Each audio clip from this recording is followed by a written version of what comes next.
It's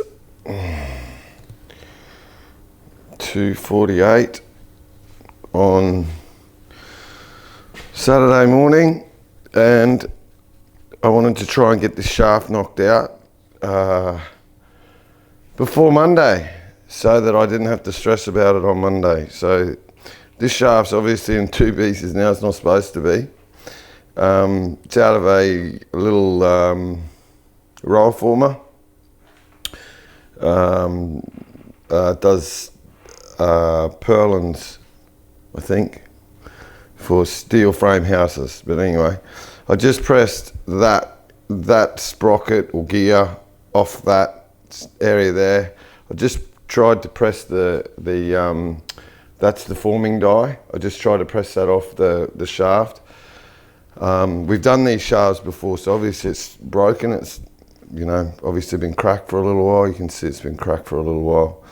And then finally yesterday she said, "I've had enough.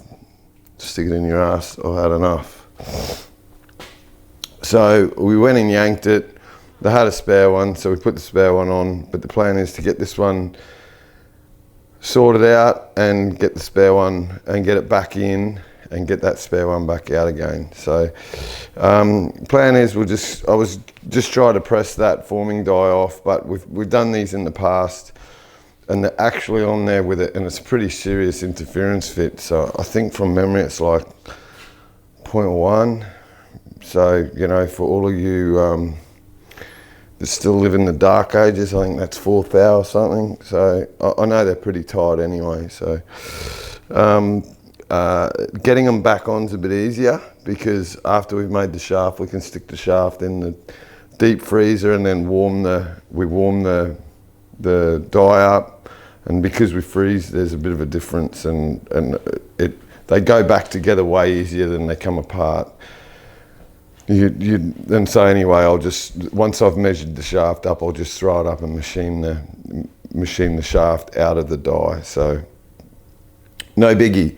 So next step is I'll be back in a minute, and we'll just get I'll have a drawing done up, and then we'll start over there and start blazing up a shaft. So give me 5. So there we got a bit of a drawing here now. I'm sure there'll be a few comments, but anyway, that's pretty much my drawing. Fortunately, everything's reasonably nominal, so in terms of the lengths and stuff. So sometimes with those broken shafts, it can be a bit of a faff to try and work out actually how long it is and stuff like that. But with those ones, it's not too bad. So anyway, here we go. We'll get finally get to do a bit of the fun stuff. So.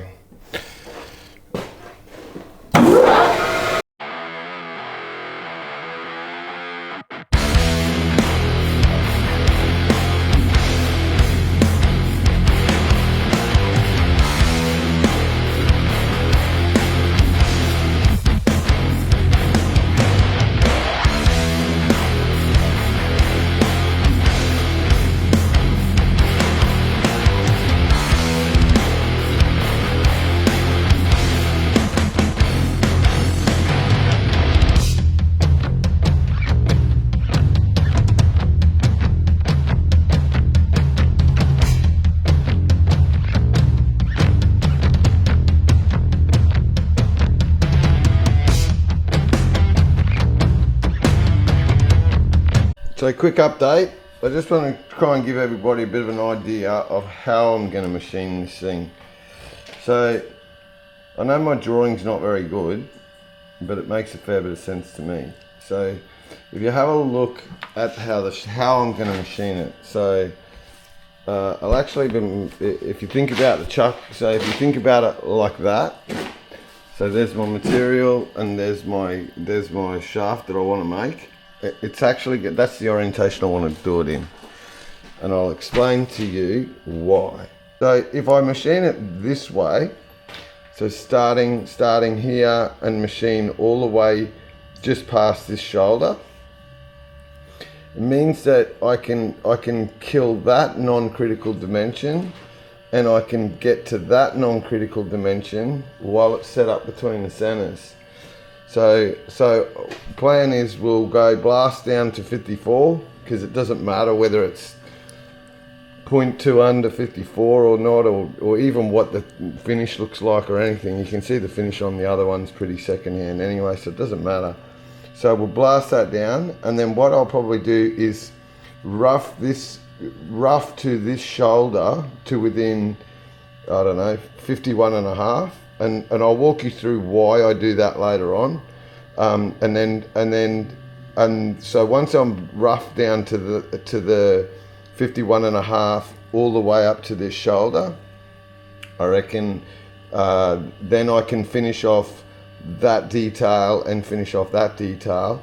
And then when I go to finish it off, all I need to do is flip the whole shaft around, grab it in the forejaw, make sure it's spinning reasonably true, which I can with that chuck. That chuck's pretty good, but I'll show you that. And then finish those two dimensions, and effectively the thing's done then.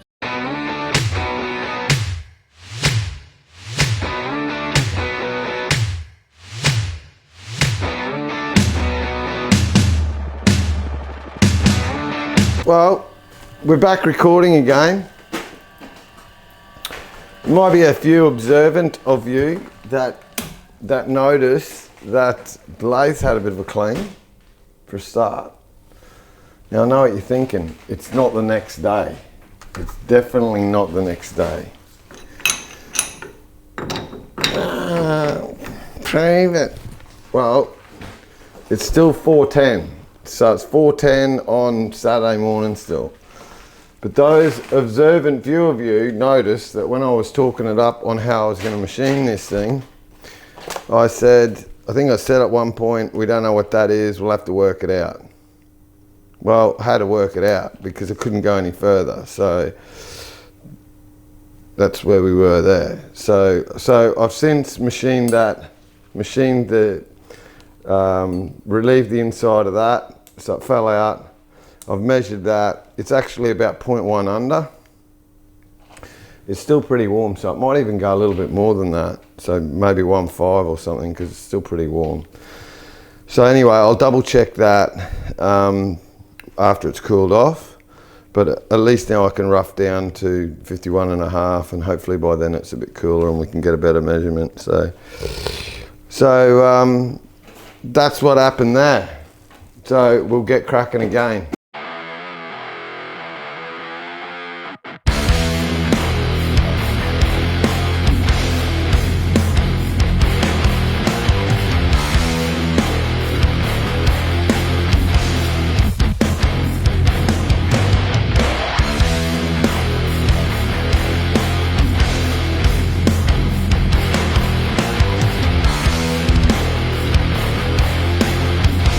Pause the tunes so that we don't get friggin' struck out or whatever the heck it is. So basically we're roughed out now. So the two critical dimensions on this side of the rod are that one and that one.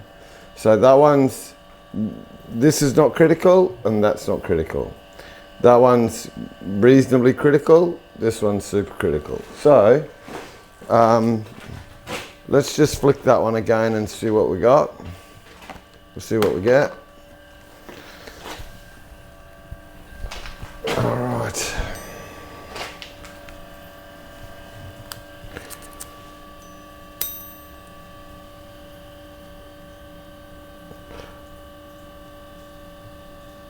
I can at least put my hand on that now. So it's probably still about 65 or 70 degrees. It's still quite warm, but and so I'm going to shoot. We're at about, I don't know whether you can see that.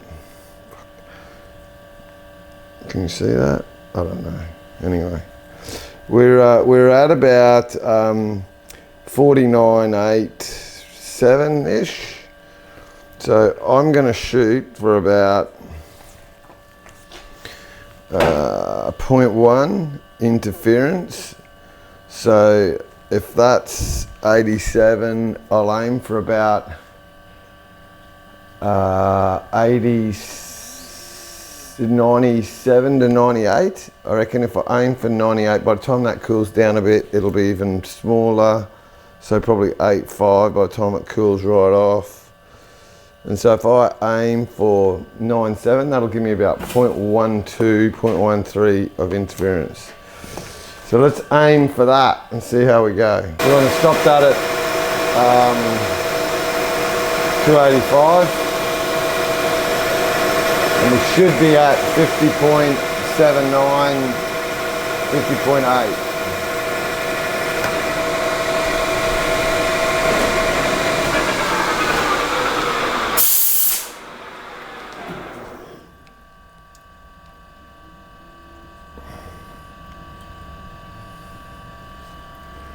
And so we're at, I don't know whether you can see it or where you can see it. We're actually measuring at about 50.8 and a half. So I'll leave it there and we'll shoot for about,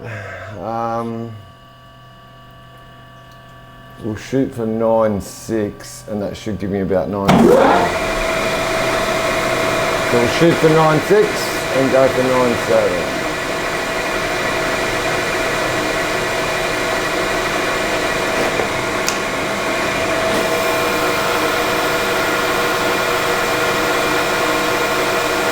And this time I'll touch off on the 8.5.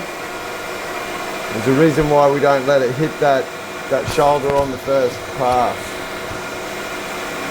Obviously there'll be some of you that know why we manual machine this way. It's a bit of a cheats way of doing it, but it works really well. There's our 8.5. Let's see where we ended up. Shall we? I don't know whether you think I'm pulling your chain or something, but that is smack bang on 9.7. So that's kind of where we wanted to be anyway.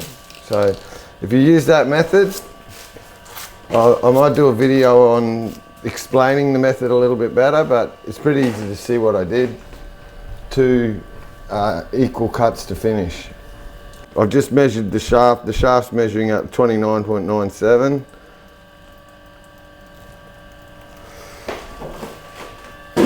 So I've just measured that shaft there, and that shaft is, so we're measuring at 8.7, so 30.87, that's probably the taper that I had going on. So if we set it at 8.7, yeah, 30.87. So now we'll just finish off to 9.7. Like I say, this one's not that, it's not that critical. Obviously I don't want to be fucking miles out. Don't want to be absolutely miles out, but we should be pretty close here anyway. And then we'll come up to our 37 and just come back out. Whoop, crashed into the tailstock again.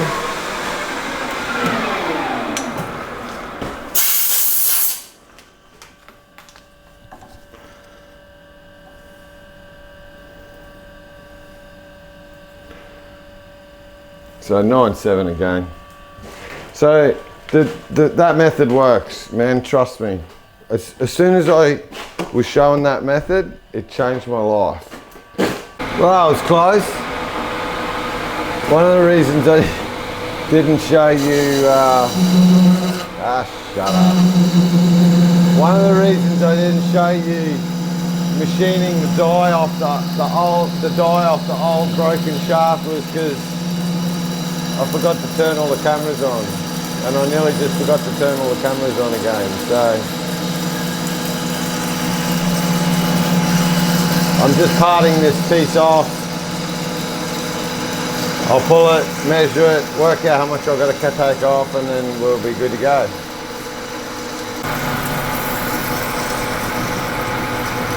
See a whole bunch of other people in the comments screaming at me, "Ah! You're gonna die! You're gonna die! No, I'm fucking not.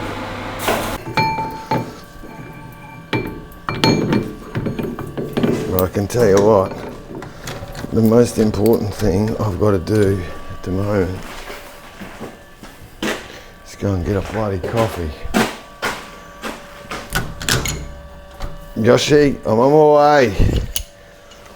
Yoshi, the world's best coffee maker. What do you say there? You say, I'll pin his location in the thing below, whatever it is.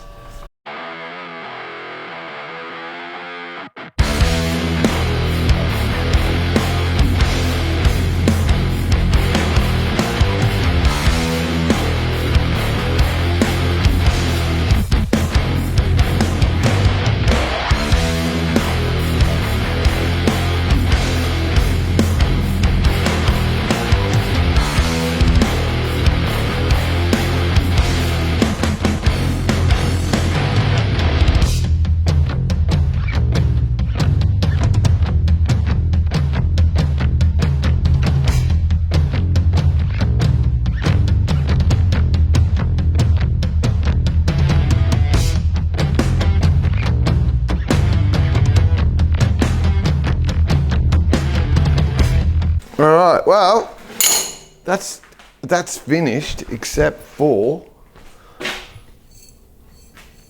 the little slots for the lock tab. So there you go, welcome. Hope you enjoyed it. If you stayed till the end, you're probably more patient than me. I don't know, do you want to hang around and do you really want to see a couple of slots get put in it? It's not going to be accurate. Just going to, jeez, just going to blast them in. All right, are we recording? There we are. Jeez, I've only got 10% battery on this one. Hopefully we make it. Shouldn't take long. How's that for a view? You want to go a bit closer? How's that? Oh, look at that. There you go, you're right on top of it there. All right, here we go.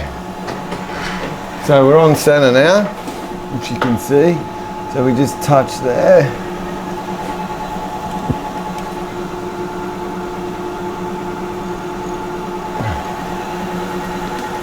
Zero our Z-axis.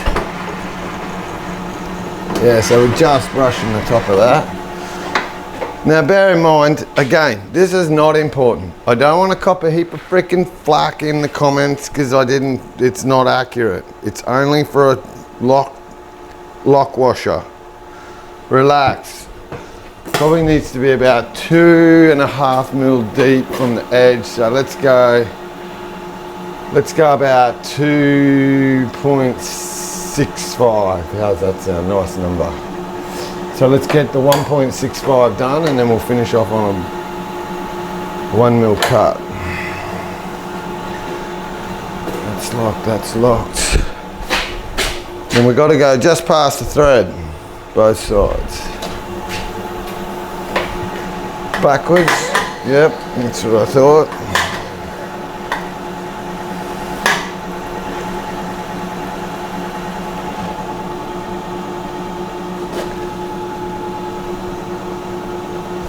How's that? Get in there. Get in there, son. Get right in there. Come on, you're not in danger. You're not even getting hit with any swarf, mate. Relax. There we go. Go, son.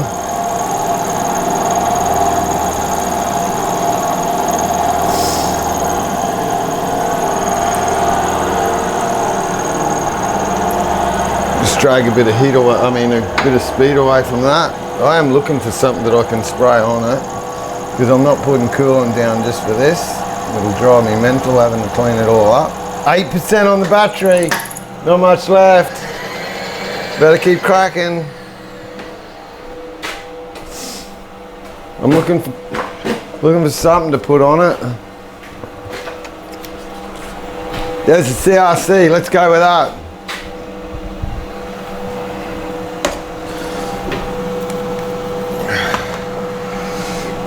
Up to 2.65. Come on. Keep going, Richard. Come on.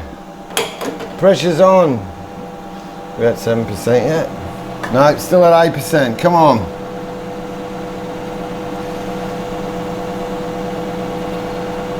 Come on, you can handle it. Come on. Go, go, go. Oh, we've got a big splash on the screen. Do we wipe it or not? No, leave it. Go, son. Go. Oh, another one. Come on. I'm going to go for a wipe. Like on the motocross bike. Oh, look at that. Perfect. 7%. Come on. Come on. Last test of the day. Needs to finish strong.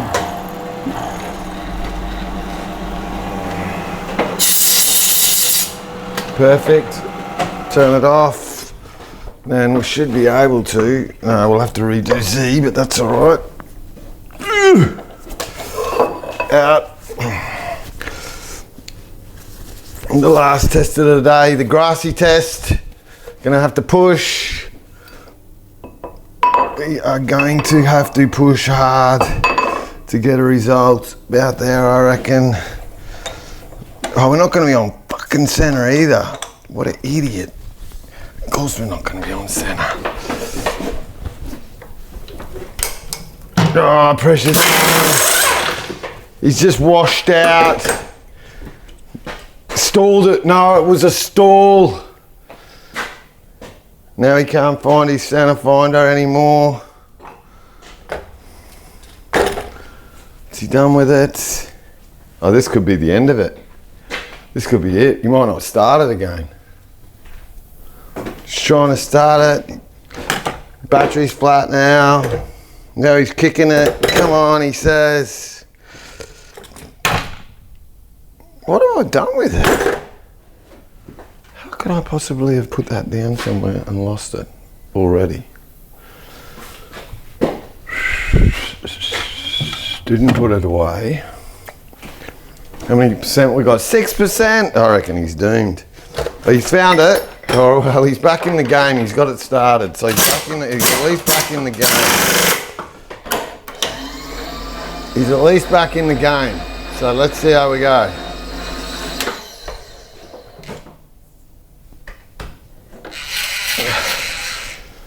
I reckon he's doomed.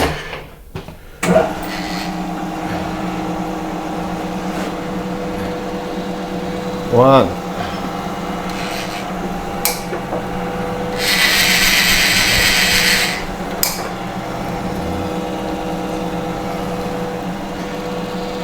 Two. Not exactly the most accurate center finder I've ever found, but like I say, only relax everybody. It's only a freaking lock washer. 5% and the battery light's gone red. This could be bad. Oh no!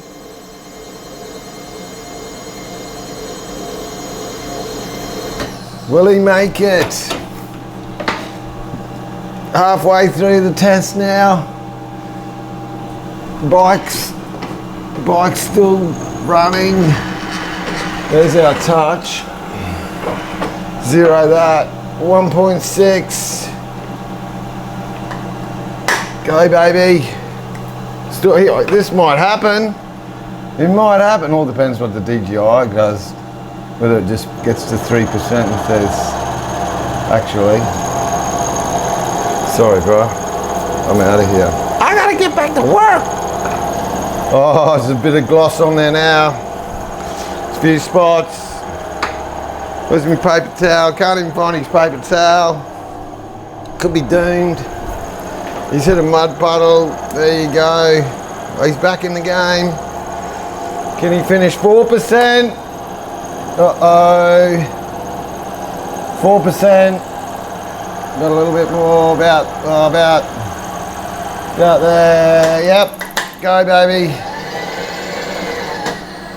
Let's go up to 2.65. Come on. Haven't hit 3% yet. Go. Crank her up a bit.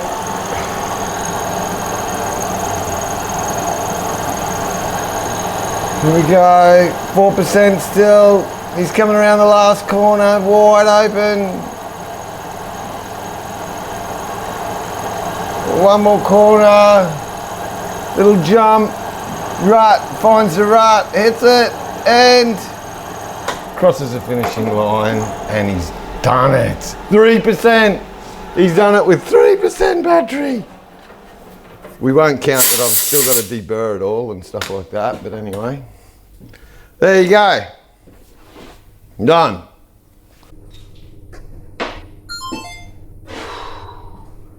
That is as much pressure as you'll ever see in all of your life. And to cap it off, the other camera's out of focus where it needs to be. That's because there was so much pressure from the DJI, you see. But anyway, this is what it is now. We ain't going back now. No going back. You never go back.